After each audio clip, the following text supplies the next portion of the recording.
Can you hear me? We can. Great. Got some tough acts to follow up here. Starting with these fine young men up here, really represent, I think, what is all the best in our country. So, if we could, a round of applause for these young gentlemen.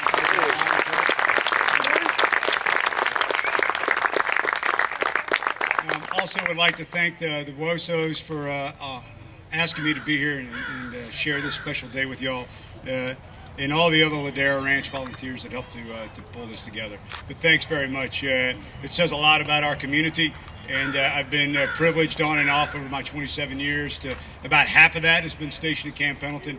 And it's a wonderful community around here, and it's probably one that when I finally take the uniform off is where we'll drop the anchor and sink some roots.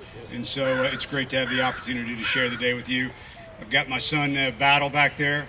That's right, I named my boy Battle. And so it's awesome to have him to be able to spend the day with us today. As Mr. Duarte said, that today is a day not to be confused with Memorial Day. A day that we reflect on those that gave the ultimate sacrifice in support of our nation. Today is a day to celebrate all those that have worn our nation's cloth. And it's an important day. And yes, it is one to be thankful for, but it's also one to reflect. And I think it's also important to note that this day came about 100 years today, to this date. On November 11th, 1918, the guns went silent over the Western European battlefields as we saw the close of World War I. A conflict that was referred to as the war to end all wars.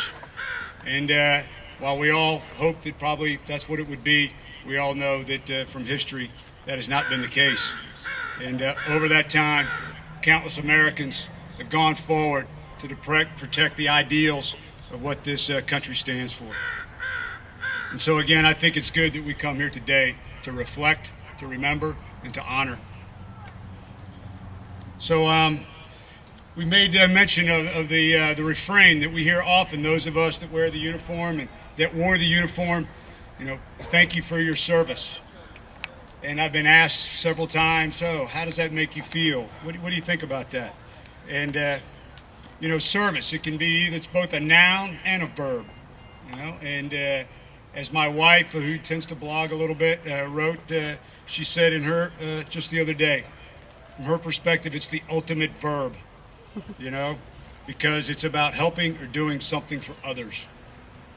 And for those of us that, being a military member, while it may be what we do, it's actually who we are. And I guess that's what I like about the word service. And it was the other day I was asked to come and speak at my son's 8th grade class about being a veteran and for Veterans Day. And they asked me a question. They said, as you think about service, what do you expect from our generation? This generation that's sitting up here to my left, It was a great question.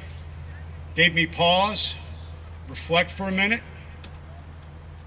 And for me it was, don't take it for granted. America, don't take it for granted.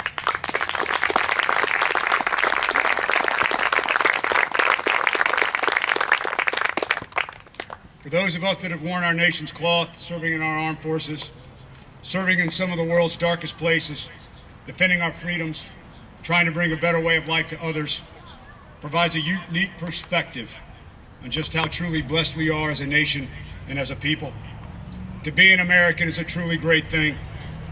And while I am not so naive as to think that everyone would agree with me, I would simply welcome them to visit the abject poverty of Cité Soleil in Haiti, as I have.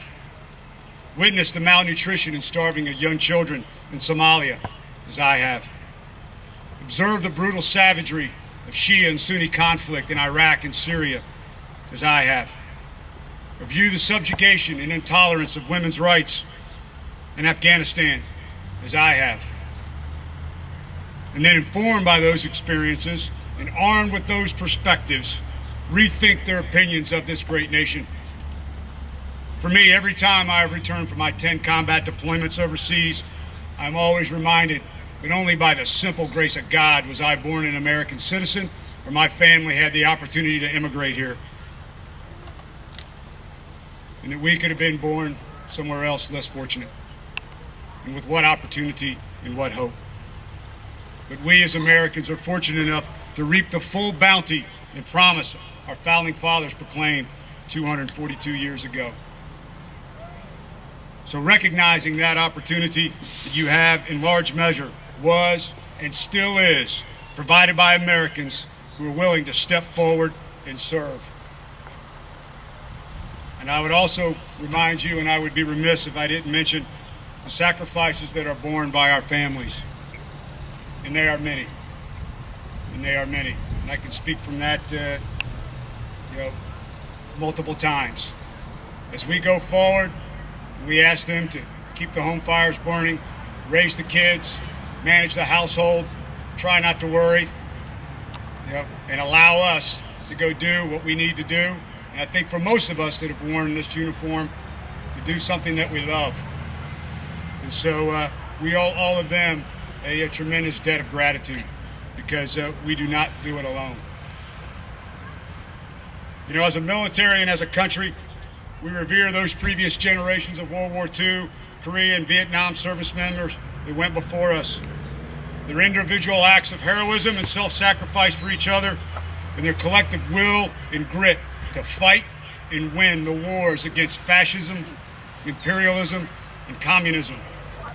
We know, those of us that wear the uniform today, that we do stand on the shoulders of giants.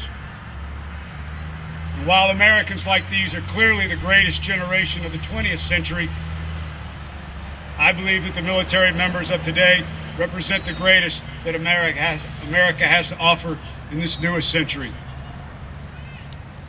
Unlike their predecessors, a great many of whom were drafted, all of today's service members are volunteers. Men and women who willingly step forward in a time of war. And from my opinion, we are still at war. Accepting the challenge, and along with it, the responsibility to defend their country against the newest threats posed by extremists, terrorists, and totalitarians. As soldiers, sailors, airmen, and Marines, and Coast Guardmen, they make an unspoken yet solemn promise to be there for each other, and similarly to be there when the nation calls. These Americans are truly the 1%. They are the 1%ers. Because as of today, only 1% of Americans step forward to wear their nation's cloth.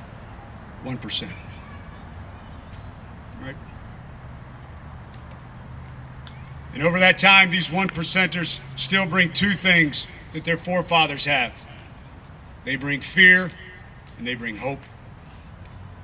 Fear to those that would bode our nation ill will, that they are ready to go into harm's way and do the tough, dirty, brutish work necessary to defend this great nation.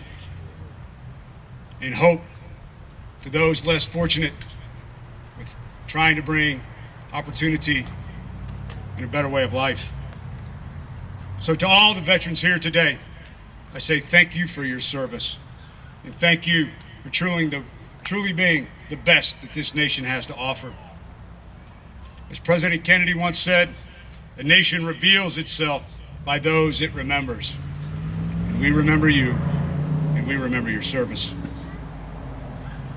And so for all my fellow SoCal residents, when you hear the booms echoing out of Camp Pendleton, don't try to figure out whether that's helicopters or aircraft or artillery, machine gun fighter or mortars. Just know that what you hear coming out of that base is the sound of freedom. And that your service members, and most particularly your Marines, stand ready to go forward to win and fight in any climb and place. Thank you very much for the opportunity to be here. Thank you for all your service to the veterans here, and God bless America.